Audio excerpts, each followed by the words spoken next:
अस्सलाम वालेकुम नाजरीन, हाईटेक न्यूज के नेशनल और इंटरनेशनल खबरों में आपका खैर मकदम है। मैं हूं नेहा खान। नजर डालते हैं आज की अहम खबरों पर। पाउंटा साहिब में निहंग सिंह और उत्तराखंड हुकूमत के दरमियान टॉक्स जारी हैं। निहंग सिंह नुमाइंदे ने दावा किया है कि श्री हेमकुंड साहिब यात्रा के दौरान निहंग सिंह के साथ बदसलूकी की गई, उन्हें गिरफ्तार करके एफआईआर दर्ज की गई और तशद्दुद का निशाना बनाया गया। उन्होंने मुतालबा किया कि निहंग सिंह के खिलाफ दर्ज एफआईआर फौरन वापस ली जाए और हमले के जिम्मेदार अफराद के खिलाफ भी क्रॉस फायर एफआईआर दर्ज की जाए। ये तमाम इल्ज़ामात निहंग सिंह नुमाइंदे के बयान पर मबनी हैं। जैसे आपको मालूम ही है कि पिछले कुछ दिन से विवाद चल रहा है उत्तराखंड और पंजाब की संगत के द्वारा।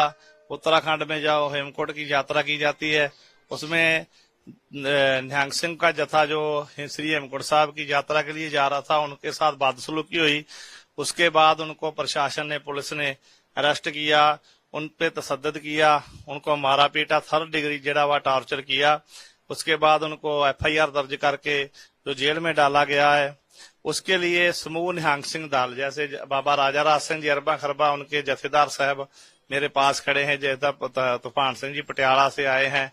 इसी तरह जथेदार कलसी साहब पटियाला से आए हैं। बाबा जी बलम सिंह जी बठिंडा से पहुंचे हैं। इसी तरह और बहुत सारे निहंग सिंह दलों पंथों के जेडे जथेदार साहबान हैं, वो एक यात्रा के लिए निकले हैं। जहां करण प्रयाग में ये घटना हुई है, वहां पर जो थाना है, जहां एसपी साहब का दफ्तर है या डीएसपी साहब का दफ्तर, उसके सामने एक धरना लगाने के लिए कि हमारे सिखों के साथ, हमारे सिंहों के साथ जो अपना तशद्दुद हुआ है उसका इंसाफ लेंगे। उन पर जो एफआईआर दर्ज हुई है उस एफआईआर को वापस ले अपनी उत्तराखंड गवर्नमेंट, और जिन लोगों ने सिंहों के साथ बदसलूकी की उन पे भी एफआईआर दर्ज हो। और जो पुलिस मुलाजिम जिन्होंने उन सिंहों को हवालात में डालकर उनकी जो पगड़ी, हमारी मर्यादा है, जो शस्त्र है गुरु साहब के बख्शिश किए हुए, जो आदिकाल से और भारत के संविधान की आर्टिकल में भी ये दर्ज है कि जहां भी कोई निहंग सिख जाएगा और भी सिख जाएगा, अपना जो गुरु साहब का बख्शा हुआ पुरातन शस्त्र है, रवायती शस्त्र है, मर्यादा के अनुसार लेकर जा सकता है।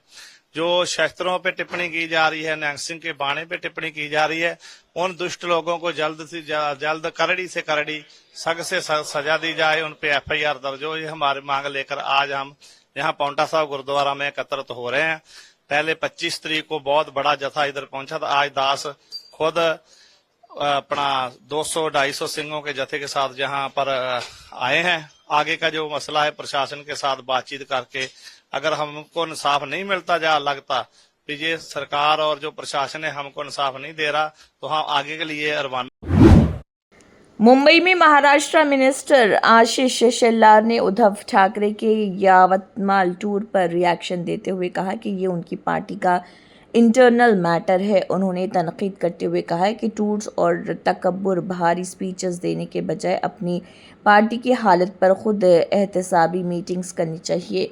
और शेलार ने कहा है कि सिर्फ मेरा परिवार मेरी जिम्मेदारी नहीं, बल्कि पार्टी वर्कर्स को भी अपना परिवार समझना चाहिए। देखिए, उनके पार्टी का अंदरूनी मामला है। उनकी पार्टी और उनके वो नेता कहाँ जाए, कहाँ प्रचार करे, कहाँ बातचीत करे, उनका सर्वस्व उनका अंदरूनी मामला है। लेकिन आपने पूछा तो मैं इतना ही कह सकता हूं कि अहंकार भरे भाषण देने वाला दौरा करने से अच्छा आत्मचिंतन की बैठक करे। दौरा करके अपने अहंकार का भाषण दे, उससे अच्छा तो ऐसा क्यों हुआ, उस आत्मचिंतन की बैठक करे। और वो बैठक भी माझे कुटुंब माझी जबाबदारी, यानी मैं और मेरा परिवार, यहां तक नहीं अपने कार्यकर्ता भी परिवार में होते हैं, इसका ध्यान रखे। इतना मैं कह सकता हूं। लुधियाना में पंजाब चीफ मिनिस्टर भगवंत मान ने सूरमा कैंपेन का बाकायदा आगाज़ किया और पब्लिक गैदरिंग से खिताब किया। अपने एड्रेस में उन्होंने कैंपेन के मकासद पर रोशनी डाली और आवाम से इस इनिशिएटिव में भरपूर हिस्सा लेने की अपील की। मापे थोड़ा जिहा अगे आउण लगे ने, क्योंकि जे बीमारी तुसीं डॉक्टर नूं दसोगे नहीं फिर इलाज नहीं होना। सो पंजाब ते ਇਹ ਜਿਹੜਾ ਚਿੱਟੇ ਦਾ ਕਲੰਕ ਲੱਗ ਗਿਆ ਸੀ ਉਹਨੂੰ ਆਪਾਂ ਧੋ ਰਹੇ ਹਾਂ, ਔਰ ਧੋਣ ਵਾਸਤੇ ਸਭ ਤੋਂ ਵਧੀਆ ਬ੍ਰਸ਼ ਜਿਹੜਾ ਉਹ ਤੁਹਾਡੇ ਕੋਲ ਹੀ ਹੈ। ਸਭ ਤੋਂ ਵਧੀਆ ਕੂਚੀ ਜਿਹੜੀ ਹੈ ਤੁਸੀਂ ਇਹ ਫੇਰ ਸਕਦੇ ਹੋ, ਕਿਉਂਕਿ ਤੁਹਾਡੀ ਗੱਲ ਨੂੰ ਮੰਨਣਗੇ। ਮੈਂ ਕੋਈ ਗੱਲ ਕਵਾਂ, ਕੋਈ ਸਾਡਾ ਮੰਤਰੀ ਜਾ ਕੇ ਗੱਲ ਕਵੇ, ਸਾਡਾ ਅਹੁਦਾ ਜਾ ਕੇ ਗੱਲ ਕਵੇ ਨਸ਼ੇ ਛੱਡ ਦਿਓ, ਇਹ ਕਹਿਣਾ ਬਹੁਤ ਸੌਖਾ ਹੈ। ਪਰ ਜਦੋਂ ਤੁਸੀਂ ਜਾ ਕੇ ਕਹੋਗੇ ਕਿ ਮੈਂ ਵੀ ਤੇਰੇ ਵਾਂਗੂ ਸੀ ਭਾਈ, ਕਿ ਮੈਂ ਤਾਂ ਸਰੀਰ ਤੇ ਕੋਈ ਨਾੜ ਛੱਡੀ ਨਹੀਂ ਸੀ ਜਿਹੜੀ ਨਾੜ ਦਿਖਦੀ ਹੋਵੇ ਤੇ ਮੈਂ ਬਿੰਨੀ ਨਾ ਹੋਵੇ, ਤੇ ਇਹ ਬਹੁਤ ਵੱਡੀ ਗੱਲ ਹੈ। ਰੋਲ ਮਾਡਲ ਬਣਨਾ ਪਹਿਲਾਂ ਆਪ ਹੋਇਆ ਜੇ ਬਣਨਾ ਪੈਂਦਾ। तो इस करके तुसी अज रोल मॉडल बने हो, सूरमे बने हो। मैं थोनू बधाई भी दिना कि तुसी कई बारी मन छड्ड जांदे सी, शायद मैं तो हुण घर दे वाले पासों भी गया, हुण मैं समाज वाले पासों भी गया, मैं जिधर जाना लोग मैनू नफरत करते हैं।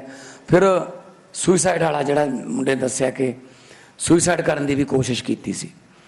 जिंदगी दोबारा नहीं मिलती, जिंदगी इक्को ही है। इसे नूं जे कोई गल नहीं, गलती हो जाती है, किहड़ी गल है, बड़े बड़े तो हो जांदियां ने, मनुख गलती का पुतला है। दिल्ली में कांग्रेस लीडर अखिलेश प्रताप सिंह ने राम टेम्पल डोनेशन रो पर बयान देते हुए कहा है कि इस मामले की तहकीकात सुप्रीम कोर्ट के सिटिंग जज से करवाई जाए। उन्होंने मुतालबा किया कि मौजूदा राम टेम्पल ट्रस्ट को ख़त्म करके एक नया ट्रस्ट तश्कील दिया जाए ताकि मामले की शफाफ तहकीकात मुमकिन हो सके। देखिए, जनता तक ये बात पहुंच गई है कि राम जन्मभूमि न्यास में बहुत बड़ा लूट हुआ है और इसके सारे खुलासे भी हो चुके हैं। और उस ट्रस्ट के एक सदस्य ने भी कहा है कि वहाँ चोरी नहीं, डाका पड़ा है। लेकिन इसके बाद भी सरकार लिपापोती कर रही है। उम्मीद जब तक हम नहीं छोड़ेंगे, जब तक न्याय नहीं मिलेगा। इस पूरे प्रकरण की जांच सुप्रीम कोर्ट के सिटिंग जज से कराई जानी चाहिए। ये ट्रस्ट भंग किया जाना चाहिए। अब इस ट्रस्ट पे किसी का ट्रस्ट नहीं है, ये नया ट्रस्ट बनाया जाना चाहिए जिसमें लोगों, देशवासियों का ट्रस्ट हो। और तीसरी बात कि जो इसमें लिप्त हैं, जो दोषी हैं, उनकी गिरफ्तारी तुरंत होनी चाहिए।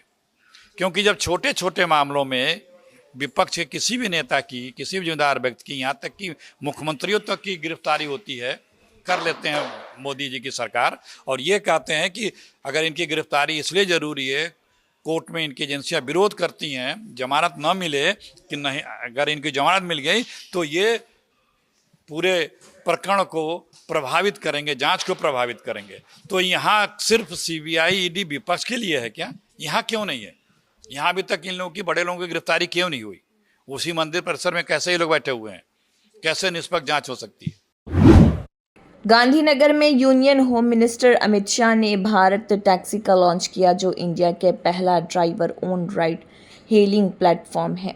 ये सर्विस गुजरात के 14 मेजर सिटीज़ में शुरू की गई है, जबकि हुकूमत का मकसद 1 महीने के अंदर इससे पूरे स्टेट में एक्सपैंड करना है। अमित शाह ने कहा कि इंडिया में तरक्की के साथ टैक्सी सर्विसेज की डिमांड हर घर तक पहुंच चुकी है और मोबिलिटी सेक्टर में ये एक अहम कदम साबित होगा। मित्रों, आज भारत की मोबिलिटी के क्षेत्र में एक बहुत बड़ा दिन है, क्योंकि जैसे जैसे भारत का विकास होता गया, टैक्सी की जरूरियात आम बनती गई। एक जमाने में टैक्सी करने वालों को बहुत बड़ी नजर से देखा जाता था। मैं 30-40 साल पहले की बात कर रहा हूं। मगर अब टैक्सी की जरूरत घर घर पहुंची है और एक प्रकार से व्याप भी, टैक्सी का विस्तार भी बहुत बड़े क्षेत्र में हुआ। टैक्सी कहते हैं, हमारे मन में 4 पहिया वाहन की कल्पना आती है। मैं कुंभ में गया था इलाहाबाद के, वहां एक मोटरसाइकिल पर टैक्सी लिखा हुआ देखा। मैंने गाड़ी रोककर उसको पूछा, भैया ये टैक्सी कैसे है? तो कि हम कुंभ में रेलवे स्टेशन से कुंभस्थान तक मोटरसाइकिल पर ले जाते हैं, अंदर गाड़ी परमिट नहीं है, मोटरसाइकिल की परमिशन है। तो 2 पहिया वाहन भी अब टैक्सी बन चुके हैं। और गुजरात ने तो पहले से पैसों का मूल्य जाना है। गुजरात के वाहन व्यवस्था में, मोबिलिटी में रिक्शा गुजरात की मोबिलिटी का प्राण है। अब रिक्शा भी टैक्सी में कन्वर्ट हो चुकी।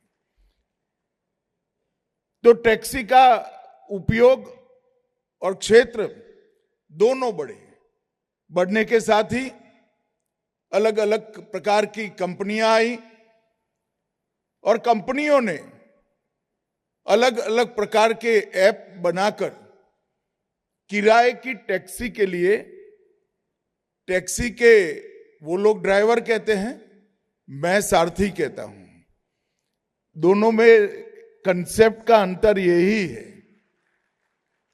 वो सारथी को ड्राइवर मानते हैं, हम ड्राइवर को सारथी मानते हैं। ये दोनों सेवाओं के बीच का अंतर है। तमिलनाडु के मैंगो फार्मर्स शदीद माली नुकसान का सामना कर रहे हैं। प्राइसेस में तेज़ गिरावट और कमर्शियल डिमांड कम होने की वजह से कई फार्मर्स ने अपनी मैंगो क्रॉप को हार्वेस्ट करने के बजाय दरख्तों पर ही सड़ने के लिए छोड़ दिया है। अनसीजनल रेनफॉल ने भी मैंगो प्रोडक्शन और क्वालिटी को मुतासर किया, जिससे फार्मर्स की मुश्किलात मज़ीद बढ़ गई हैं। மரம் அவ்வளோ மாமரம் இருக்கு, காய்ச்சிருக்கு இந்த வருஷம். இந்த சூழ்நிலை பார்த்தீங்கன்னா விளைச்சல் நல்லா இருக்கு. விளைச்சல் நல்லா இருந்தால் மக்கள் வந்து வாங்குறதுக்கு முன் வர மாட்டேங்கிறாங்க. கிலோ 8 ரூபாயிலேருந்து 10 ரூபா தான் கிலோ விற்றுக்கிட்டு இருக்கு. அதனாலேயே பார்த்தீங்கன்னா இந்த வடக்கு பயிர், தெற்கு பயிர், வேதாரண்யம், செம்போட, தேத்தாக்குடி இந்த லைன்லாம் பார்த்தீங்கன்னா மாமரம், அதிகமான மாமரம் இருக்கு. இந்த வருஷம் அதிகமான விளைச்சலாக இருக்கு. போன வருடம் பார்த்தீங்கன்னா 40 ரூபாயிலேருந்து 60 ரூபா வரைக்கும் மாங்காய் விலை போன மாங்காய். இந்த வருஷம் வந்து சுத்தமாக வாங்குறதுக்கு முன் வர மாட்டாங்க, 8, 10. அதனாலேயே வந்து மாங்காய்லாம் அழுவி கீழே கொட்டிட்டு இருக்கு. அடுத்த பிறகு கூலிக்கு கூட ஆக மாட்டேங்குது. அதனால நான் வந்து இப்போ புதுசாக வந்திருக்க அரசுக்கு என்ன சொல்றேன்னா, கண்டிப்பாக விவசாயிகளுக்கு வந்து உறுதுணையாக இருக்கணும். உறுதுணையாக இருந்து வந்து மாம்பழ தொழிற்சாலை அரசு தரப்புலேயே, அரசு கவர்மெண்ட் இடங்கள் நிறையா இருக்கு, அந்த இடத்துலயே எடுத்து அதை வந்து தொழிற்சாலை ஒன்று, அதை வந்து நாங்கள் வந்து மதிப்பு கூட்டி விற்கிற மாதிரி கூட அதை ஏற்படுத்தி கொடுத்தா எங்களுக்கு நல்லா இருக்கும். அப்படி இல்லையா, அரசே இதை வந்து கொள்முதல் பண்ணி இந்த மாங்காயை அவங்க வேற எதாச்சும் மதிப்பு கூட்டியா இல்லை ஏதோ ஒரு வகையில் அவங்க வந்து। इसी के साथ नेहा खान को दीजिए इजाजत। हाईटेक न्यूज का नेशनल और इंटरनेशनल खबरनामा इख्तिताम को पहुंचता है। अल्लाह हाफिज।